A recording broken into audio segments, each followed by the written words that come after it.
একটি phone call, আর তাতেই বদলে গেল সবকিছু। নিখোঁজ সন্তানের খোঁজে দিশেহারা এক বাবার আর্তনাদ পৌঁছে গেল রাষ্ট্রের সর্বোচ্চ পর্যায়ে। আর ঠিক সেই মুহূর্তে অসহায় বাবার পাশে দাঁড়ালেন রাষ্ট্রের প্রধানমন্ত্রী। তার নেয়া পদক্ষেপে অল্প সময়ের মধ্যেই বাবা ফিরে পেল তার হারিয়ে যাওয়া সন্তান। আর এই ঘটনার মধ্য দিয়ে যেন ক্ষমতার দূরত্ব পেরিয়ে এক কাঙ্ক্ষিত বাংলাদেশের প্রতিচ্ছবি দেখল সারা দেশের মানুষ। খন্দকার শামীম সচিবালয়ের একজন কর্মচারী। অফিসে কর্মরত অবস্থায় হঠাৎ ছেলের অপহরণের খবর পেয়ে পাগলপ্রায় শামীম কোনো কিছু না ভেবেই ছুটে গিয়েছিলেন প্রধানমন্ত্রীর কার্যালয়ে। আর সেখানে প্রধানমন্ত্রী তারেক রহমানকে পেয়েও গেলেন।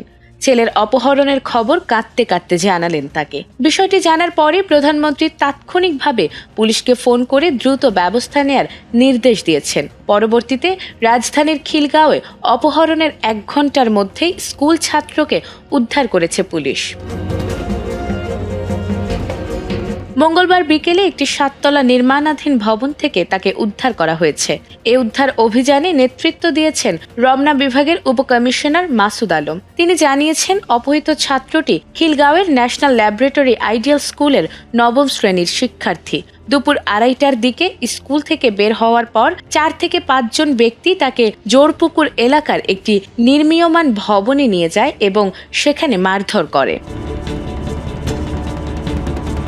পরে অপহরণকারীরা তার বাবার মোবাইলে ফোনে কল করে 50,000 টাকা মুক্তিপণ দাবি করে।